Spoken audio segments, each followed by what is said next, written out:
이번 영상에서는 열심히 산다라는 문장의 진정한 의미에 대해 얘기를 나눠볼게요. 저는 이 문장의 진정한 의미를 깨닫는데 정말 오랜 시간이 걸렸고, 이 깨달음을 통해 제 삶을 정말 많이 변화시킬 수 있었어요. 그래서 제가 이번 영상에서 말하고자 하는 부분에 대해 반드시 깊이 생각해보는 시간을 한번 가져보셨으면 좋겠어요. 일상의 사전적 정의는 매일 반복되는 생활이에요. 이 정의대로라면 우리가 보내는 일상의 총합이 우리의 인생이 되겠네요. 그런데 일상은 일상인 동시에 기존의 일상으로부터 탈피하는 시간이라는 두 가지 의미를 반드시 동시에 지녀요. 그렇게 우리의 삶은 길고 짧은 일상이 모여 만들어지고, 여행을 떠나 있는 시간을 제외하고 반드시 우리는 어떠한 종류의 일상이라는 시간을 살아가요. 방금 제가 한 이야기를 조금 풀어서 말하면 이렇게 정리할 수 있을 것 같아요. 우리는 일상을 살아간다. 하지만 그 일상은 영원하지 않다. 시간이 어느 정도 지나면 우리는 반드시 과거와 다른 일상을 살고 있다. 그리고 기존의 일상에서 벗어나는 그 과정 역시 우리에겐 하나의 일상이 된다.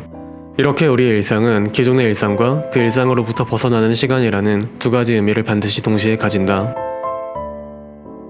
사람들이 여행을 떠나는 이유는 뭘까요? 맞아요. 기존의 일상에서 벗어나고 싶기 때문이에요. 그런데 저는 문득 의문이 들었어요. 만약 여행의 일상이 사람이 있다면 그 사람은 어떻게 일상에서 벗어날 수 있을까? 우리처럼 한 곳에 정착해 지루하고 반복되는 시간을 보내는 게 그 사람에게 있어서는 진정한 의미의 여행이지 않을까?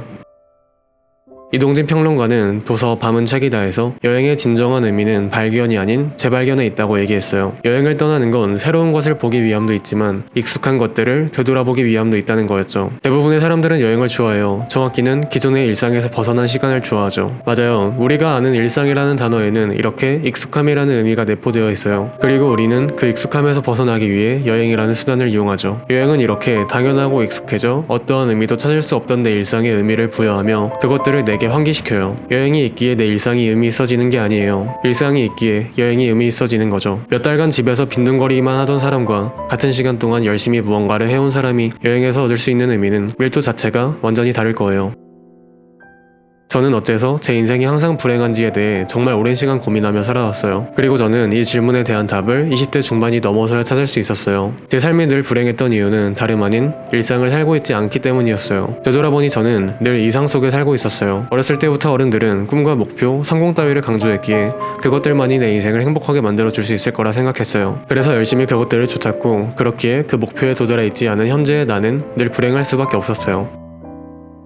그런데 돌아보니 인생의 의미는 이상이 아닌 일상에 있었어요. 물론 죽고 싶을 만큼 힘든 시간도, 우울했던 날도 많았지만 그러한 삶의 희로애락이 모여 내 인생이 의미 있어지는 거였어요. 애로 없이 희락만 있었다면 저는 제 삶 속에서 이만큼 의미를 느낄 수 없었겠죠. 저는 중학생 때 초등학교 시절을 무척이나 그리워했어요. 고등학생이 되자 중학교 시절을 그리워했고요. 성인이 되자 고등학교 시절을 그리워했고, 군대에 가자 20대 초반을, 사회로 나오자 군인이었던 시절을 그리워했어요. 하루빨리 벗어나고 싶던 그 시간들이 새로운 일상을 맞이하면 언제나 사무치게 그리운 시간들이 되어 있었죠.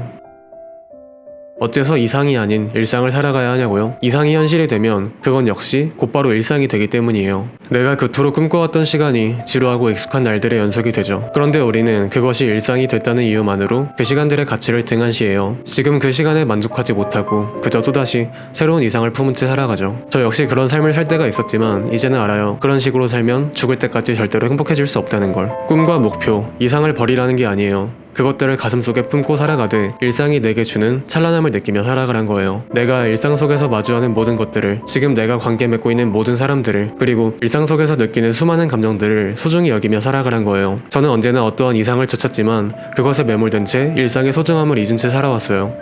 저는 이 사실이 너무나 후회가 돼요. 열심히 산다는 게 뭘까요? 그저 존나게 노력하는 걸 의미할까요? 흔히 열심히 산다라는 문장은 미래를 위해 지금을 희생하며 노력한다는 문장과 결을 같이 하고, 그래서 많은 사람들로 하여금 지금 자신이 보내는 일상의 의미를 놓치게 만들어요. 그런데 누가 제게 열심히 산다는 게 뭐냐 묻는다면 저는 이렇게 답하고 싶어요. 삶을 여행으로 여기는 거라고. 우리는 새로운 일상을 맞이해야만 기존의 일상의 소중함을 깨닫는 나둔한 존재예요. 그러니 기존의 일상의 소중함을 느끼려면 적극적으로 새로운 일상을 맞이하기 위해 열심히 노력하며 살아가야 해요. 우리는 여행을 떠나 있는 동안 마주하는 모든 것들을 자세히 들여다보며 그것들을 만끽해요. 삶을 여행으로 여긴다면 우리가 보내는 일상 속에서 마주하는 모든 것들의 소중함을 느끼며 살아갈 수 있어요. 목표를 위해 열심히 노력하되 앞만 보고 달리지 말고 가끔 걷기도 하고 눕기도 하고 하늘도 바라보고 주변 풍경도 둘러보며 그렇게 열심히 느끼며 살아가라는 거죠. 그런데 열심히 산다라는 문장을 대부분의 사람들은 두 번째 의미를 버린 채 첫 번째 의미로만 받아들이며 사는 것 같아요. 그리고 사실 우리는 고속도로 위에 있지 않아요. 그보다는 드넓은 숲속 한가운데 있다고 봐야죠. 숲에 있는 사람들에겐 앞, 뒤가 따로 없어요. 누가 얼마나 느리고 빠르게 가는지를 신경 쓰지 않죠. 숲속에서 길을 잃을 때도 예상치 못한 변수나 위험을 마주할 때도 있겠지만 아무도 그런 글을 보고 비난하지 않고 그럴 수 없어요. 그리고 우리의 인생도 그러하다고 저는 생각해요. 이처럼 인생에서 방황하는 시간은 무의미한 시간이 아닌 그저 내 인생이라는 여행의 일부에 불과하다고 저는 생각해요. 인생을 살아가며 느낄 수 있는 수많은 것들이 있어요. 부디 그것들을 놓치며 살아가지 않으셨으면 좋겠어요. 지금 보내는 그 시간들이 사무치게 그리워질 날이 분명 언젠가 올 거예요. 그러니 이상을 꿈꾸되 거기에 매몰되지 않으셨으면 좋겠어요. 나중에 어떤 내가 되고 싶은지보다 지금 이 시간이 어떻게 추억되길 바라는지를 고민하셨으면 좋겠어요. 지금 떠난 그 여행도 어차피 곧바로 일상이 될 거예요. 그러니 계속해서 여행을 떠나며 그렇게 삶이라는 여행을 만끽하셨으면 좋겠어요. 그렇게 내 인생 모든 나날들이 그리워지고 그 모든 시간에서 의미를 찾는 순간이 오면 그때는 말할 수 있지 않을까요? 잡힐 듯 잡히지 않았던 행복을 찾아 헤맨 내 인생.